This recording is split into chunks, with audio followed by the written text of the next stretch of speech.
ನಮಸ್ಕಾರ, welcome to SLV vlogs.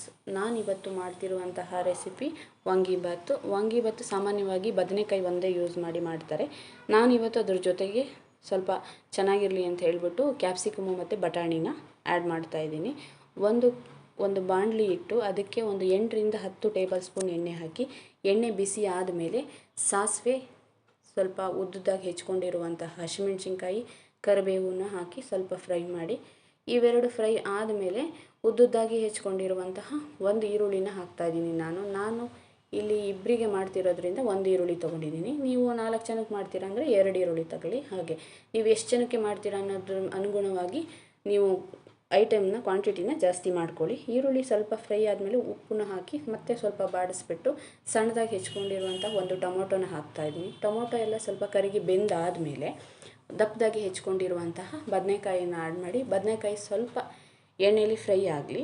ನೀಟಾಗಿ ಬದನೆಕಾಯಿ ಎಣ್ಣೆಯಲ್ಲಿ ಫ್ರೈ ಆದಮೇಲೆ ಇವಾಗ ಕ್ಯಾಪ್ಸಿಕಮ್ ಮತ್ತು ಬಟಾಣಿನ ಹಾಕಿ ಮತ್ತೆ ಒಂದು 2ರಿಂದ 3 ನಿಮಿಷ ಫ್ರೈ ಮಾಡ್ಕೊಳ್ಳೋಣ. ಇದು ಉಪ್ಪು ಎಲ್ಲ ತರಕಾರಿಗೆ ಹಿಡಿಬೇಕಲ್ಲ, ಆದ್ದರಿಂದ ಸ್ವಲ್ಪ ಒಂದು 2ರಿಂದ 3 ನಿಮಿಷ ಫ್ರೈ ಮಾಡೋಣ. ಇದು ಫ್ರೈ ಎಲ್ಲ ಆದಮೇಲೆ ಈಗ ತುರಿದಿರುವಂತಹ ಕಾಯಿ ತುರಿ ಹಾಕ್ತಾಯಿದ್ದೀನಿ ನಾನು. ಕೊಬ್ಬರಿನೂ ಹಾಕ್ಬೋದು, ಎರಡೂ ಚೆನ್ನಾಗಿರುತ್ತೆ. ನೀವು ಯಾವ್ದು ಬೇಕಾದರೂ ಯೂಸ್ ಮಾಡಿ.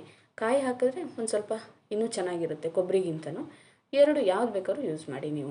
ಈಗ ನಾನು ಹುಳಿ ಇಟ್ಕೊಂಡಿದ್ದೆ ಕಿವುಚಿ, ಅದನ್ನು ಹಾಕ್ತಾಯಿದ್ದೀನಿ. ಈ ಹುಳಿ ಇದೆಯಲ್ಲ ತರಕಾರಿಗೆಲ್ಲದಕ್ಕೂ ನೀಟಾಗಿ ಹಿಡ್ಕೋಬೇಕು. ಇವಾಗ ನೀಟಾಗಿ ಹುಳಿ ಹಾಕಾದ್ಮೇಲೆ ಒಂದು 2ರಿಂದ 3 ನಿಮಿಷ ಫ್ರೈ ಮಾಡಿ.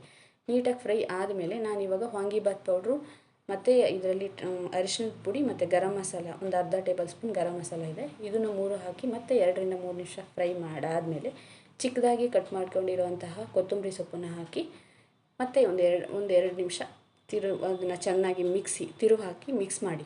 ಮಿಕ್ಸ್ ಆದಮೇಲೆ ನಾನು ಮಾಡ್ಕೊಂಡಿರುವಂತಹ ರೈಸ್ನ ಇಲ್ಲಿ ಕಲಿಸ್ತಾ ಇದ್ದೀನಿ. ನೀಟಾಗಿ ಕಲಸಿ, ಯಾಕಂದರೆ ನಾನು ರೈಸಿಗೆ ಉಪ್ಪು ಹಾಕಿದ್ದೀನಿ, ನನಗೆ ಉಪ್ಪು ಸರಿಯಾಗಿದೆ. ನೀವು ಬೇಕು ಅಂದರೆ ಉಪ್ಪನ್ನ ನೋಡ್ಕೊಳ್ಳಿ. ಈಗ ಕಲಿಸೋ ಟೈಮಲ್ಲೇ ಉಪ್ಪನ್ನ ನೋಡಿಕೊಂಡು ಹಾಕಿ. ನೀವು ಮನೇಲಿ ಟ್ರೈ ಮಾಡಿ, ಡಿಫ್ರೆಂಟಾಗಿರುತ್ತೆ, ಎಲ್ಲರೂ ಇಷ್ಟಪಟ್ಟು ತಿಂತಾರೆ. ಈ ರೆಸಿಪಿ ನಿಮಗೆ ಇಷ್ಟ ಆದಲ್ಲಿ ಲೈಕ್ ಮಾಡಿ, ಶೇರ್ ಮಾಡಿ, ಸಬ್ಸ್ಕ್ರೈಬ್ ಮಾಡಿ, ಸಪೋರ್ಟ್ ಮಾಡಿ. ನಮಸ್ಕಾರ, ಎಲ್ಲರಿಗೂ ಧನ್ಯವಾದ.